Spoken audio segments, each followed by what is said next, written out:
Assalamualaikum mga kapatid na bagong yakap sa Islam. So, ito po ang mga binabasa sa pagdarasal.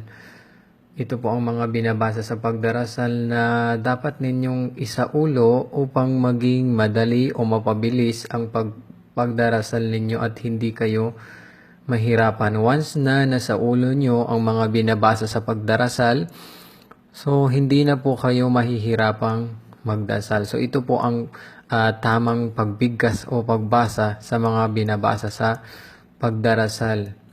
Okay, so ang una, ang Allahu Akbar. Ang tawag po dito ay Takbiratul Ihram. Ito po yung pambungad na binibigkas o sinasabi sa pagdarasal. Okay. Sunod na babasahin ninyo pagkatapos yung bigkasin o basahin ng Allahu Akbar ay ang istiftah. Okay, yung pambungad na panalangin. So ganito po 'yon. Subhanaka Allahumma wa bihamdika wa tabarakasmuka wa ta'ala jadduka wa la ilaha ghayruk. So nandyan na po sa baba ang ibig sabihin. Ang ikalawa, pagkatapos yung bigkasin yung una, ay ang A'udhu billahi minash shaitanir rajim. Okay. Ang sunod, yung Bismillahirrahmanirrahim. Tapos, ang sunod, ang ikatlo, ang Suratul Fatiha. Surah Al-Fatiha. So, dapat isaulo nyo po ang mga binabasa sa pagdarasal, lalong-lalo na po ang Suratul Fatiha. Okay. Basahin po natin. Bismillahirrahmanirrahim. Alhamdulillahi Rabbil Alamin. Ar-Rahmanir-Rahim. Maliki Yawmiddin. Iyyaka na'budu wa iyyaka nasta'in. Ihdinas siratal mustaqim. Siratal ladzina an'amta 'alaihim ghairil maghdubi 'alaihim waladdallin. Amen. So, dito po sa chapter o ang sura na binabasa sa pagdarasal, maaari nyo po itong pagandahin. Maaari nyo gawan ng tono o paghusayin ang inyong pagbabasa. Mas mainam po yun.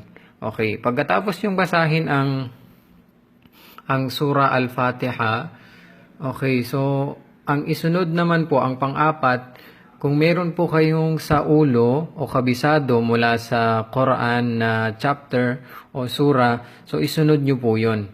Pero kung wala pa kayong sa ulo na chapter mula sa Quran, maliban sa Suratul Fatiha, so sapat na po ang Suratul Fatiha na basahin ninyo sa inyong pagdarasal. Pero itong mga sura o ibang kabanata sa banal na Quran, ito ay karagdagang gantimpala lamang po.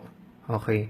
So, ang pang-apat, halimbawa, kung may sa ulo kayong chapter mula sa Quran, basahin niyo po yon. Okay.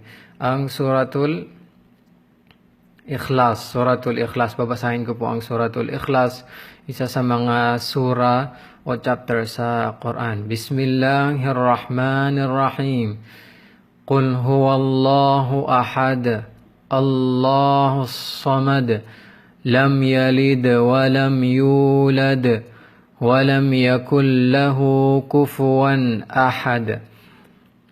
Okay, pagkatapos nyo pong bigkasin ang Suratul Fatiha at ang chapter na sa ulo nyo sa Quran, ay magruko o yumuko po kayo. Yumuko po kayo. Okay, ang tawag doon ay ruku.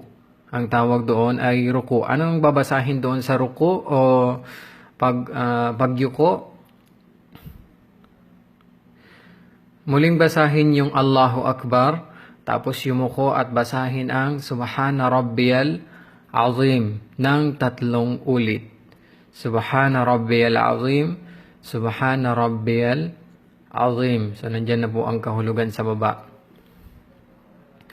Pagkatapos nyo pong basahin yan, yung Subhana Rabbiyal Azim, umangat naman po kayo mula sa pagruku. Umangat kayo o bumangon mula sa pagruku. Ibig sabihin, tumayo kayong ulit. Ang babasahin ninyo ay Sami Allahu liman hamida. Sami Allahu liman hamida kung kayo po ay namumuno. Sami Allahu liman hamida at Rabbana walakal hamd. Rabbana walakal hamd. Pagkatapos yung basahin ang Sami Allahu liman hamida at Rabbana walakal hamd, kung kayo ay namumuno lamang. Okay? Pero kapag kayo ay ma'mum ibig sabihin yung sumusunod, ang babasahin nyo lang po ay Rabbana walakal hamd. Rabbana walakal hamd. So kapag kayo ay imam o namumuno, ang babasahin ninyo habang bumabangon mula sa ruku ay Sami Allahu liman hamida at Rabbana walakal hamd.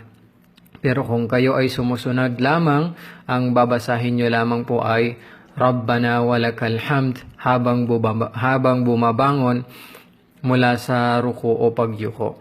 Okay. Pagkatapos po nun, muli nyo pong bigkasin ang Allahu Akbar at magpatira pa. Ang tawag po doon ay sujud. Ang tawag po doon ay sujud o pagpapatira pa. Anong binabasa doon? Ang binabasa po doon ay Subhana Rabbiyal A'la. Subhana Rabbiyal A'la. Subhana Rabbiyal A'la. So, 3 ulit din po. Pagkatapos yung basahin ang Subhana Rabbiyal A'la, bumangon mula sa pagsujud. Ibig sabihin, nakaupo po kayo noon, nakaupo. So, muli nyo pong bigkasin ang Allahu Akbar. At bigkasin nyo ang Rabbighfirli, Warhamni, Warzuqni, Wajburni, Wahdini, Wa'afini. Ulitin ko po. Rabbighfirli, Warhamni, Warzuqni, Wajburni, Wahdini, Wa'afini. Okay. Ang ikasyam na babasahin po sa pagdarasal ay yung tashahhud. Tashahhud at meron po itong nahati po ito sa 2 bahagi. Una yung tashahhud 1 o di kaya yung at saka yung tashahhud 2. Okay, so dapat isaulo nyo po ito. Number 1, yung unang bahagi, at-tahiyyatu lillahi was-salawatu wat-tayyibatu assalamu alayka ayyuhan nabiyyu wa rahmatullahi wa barakatuh. Assalamu alayna wa ala ibadillahi as-salihin. Ashhadu an la ilaha illallah wa ashhadu anna Muhammadan abduhu wa rasuluh. So, yun po ang unang parte ng tashahhud. Ang ikalawa, Allahumma salli ala Muhammad wa ala ali Muhammad kama sallaita ala Ibrahim wa ala ali Ibrahim innaka Hamidum Majid. Allahumma barik ala Muhammad wa ala ali Muhammad kama barakta ala Ibrahim wa ala ali Ibrahim innaka Hamidum Majid. Okay, so alhamdulillah. Yun po lahat ang mga binabasa sa pagdarasal na dapat ninyong masaulo bilang bagong yakap sa Islam. So nandyan po ang kahulugan. Nandyan po ang kahulugan. Pagkatapos yung basahin ang tashahhud 1 at tashahhud 2, babasahin nyo po ang Assalamu alaikum wa rahmatullah. Lumingin kayo sa kanan at muli nyo pong basahin ang Assalamu alaikum wa rahmatullah at muli kayong lumingon sa kaliwa. So yun po ang lahat ng mga binabasa sa pagdarasal. So madali lang naman po ito. Ang kinakailangan lamang po ay pagsisikap at tiyaga at konting oras, no? So madali lang po itong isaulo. So huwag niyo pong isipin na mahirap dahil hindi natin ito salita. Sa katunayan, napakadali lamang po. Napakadali po itong isaulo. Okay, so paalala, ang mga nalalagyan ng ganito ay palatandaan na ito ay binabasa ng pabulong lamang. So nakita niyo po yung libro na yan. So ibig sabihin, yung mga nalagyan ng ganyan, pabulong lamang, o ibig sabihin, ikaw lamang o sarili mo lamang ang nakakarinig. Sarili mo lamang ang nakakarinig. So yung mga nalagyan ng mga books, yan po. So ikaw lamang o pabulong ang pagbasa nito.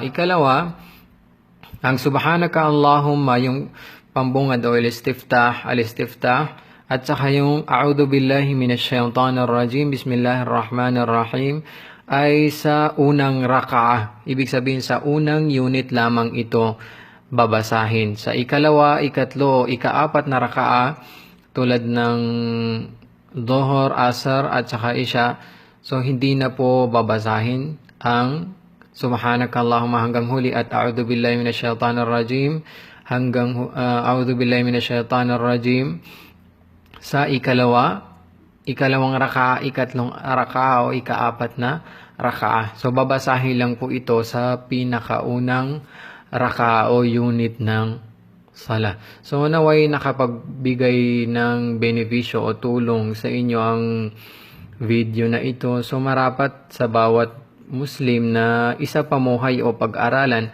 ang kanyang pananampalataya upang maging matatag siya sa relihiyong Islam. Hanggang dito na lang po. Assalamu alaikum.